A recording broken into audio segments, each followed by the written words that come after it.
This is already Nick Sirianni's second Super Bowl appearance in his first 4 years as coach. Charissa Thompson, he gets more attention for the drama he causes than the winning he does.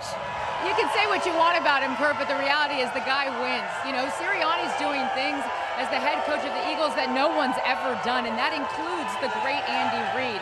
And as he steps back onto sports' biggest stage, Sirianni's using the lessons he learned from the first time around.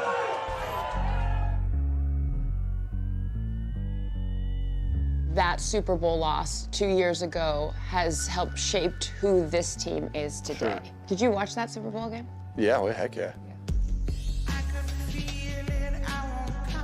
I think it's healthy to drag yourself through the mud, you know, and say, here's what I messed up. You can't close your eyes to adversity. Yeah. You have to stare it in the face, and you have to figure out what you can do better from it. Because we embraced the adversity. We fixed the things we needed to fix. We got better from it. If you let adversity shape you, it will. I want to ride and die with this team. Encourage each other to play for each other, man. When you look at this team, you know, you hear guys say, this is a family. Yeah. Explain that to me. Well, the best teams have selfless players, and the best teams celebrate together. There's that awesome clip of Will Shipley scoring a touchdown in an NFC Championship game. Shipley, touchdown! And Saquon. He said to me, he's like, Coach, can I go out there if he scores? I go, yeah, you can go out there and score. Incredible.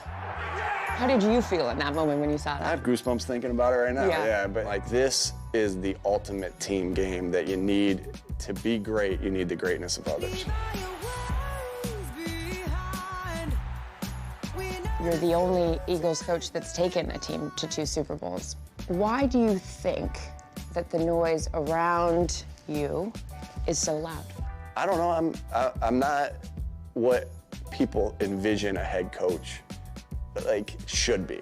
And the approval that you seek is of your players and the people in the building, not the outside world, and be who you are.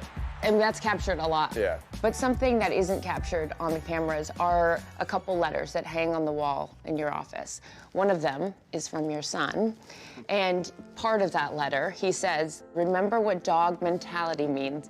It means no matter how a play goes, good or bad move, and play the next one. I love you, Daddy. You're my best bud. I'm getting a little emotional, so. I love your emotion. You're not afraid to show it, and that emotion was on full display at the last Super Bowl that you were in. What were you thinking about in that moment? Grateful. You know, grateful. And now you're back. And now we're back. How do you feel in this one versus the last one? I was hungry last time, but I'm starving now.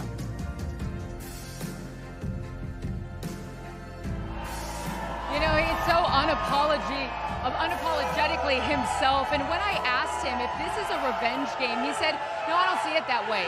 We need to control what we can control. And again, it's a completely different team. It's a completely different year. And we have been through a lot since then. We control the things we can control. And, you know, I talked to him about that emotion in the first Super Bowl that he was in. He said, I don't plan on crying on this one. So I got to ask Coach McVay, what was your emotion, Coach, in the second one? Well, you know how special it is, Charissa. I was just hoping we'd score more than 3 points like we did in our first game. But it's such a blessing to be in these games and enjoy the moment. Just be able to relish it, embrace it. And that's what you're looking to see from, you know, Sirianni. I think he's the most disrespected coach in the league for a guy that's making his second Super Bowl appearance. He's made the playoffs all 4 years of his tenure. He's got an authentic energy that I think his players feed off of him. There's a toughness, there's a style of play that you see from these guys. That's why they're in this position to be able to go win one tonight. Sean, you know, he's had 3 sets of coordinators the last 3 years. Now, you're coaching trees throughout this league. You've lost a bunch of coaches. How difficult is it to replace those coaches and finding them because they're under contract with other teams? Yeah, I think it's one of the best things that we've been able to have is guys getting opportunities to go lead and to go do it their way that's authentic to their personality. Does it make it challenging? Absolutely, but it does attract really quality coaches as well. I've been exposed and I'm always trying to learn, and so you get an opportunity to be around a lot of different guys that have a tremendous influence and effect on how we do things. Some of my closest friends, you know, spending time with Kevin O'Connell, Coach of the Year last night. It's a special thing, but it is challenging, Coach. Yeah.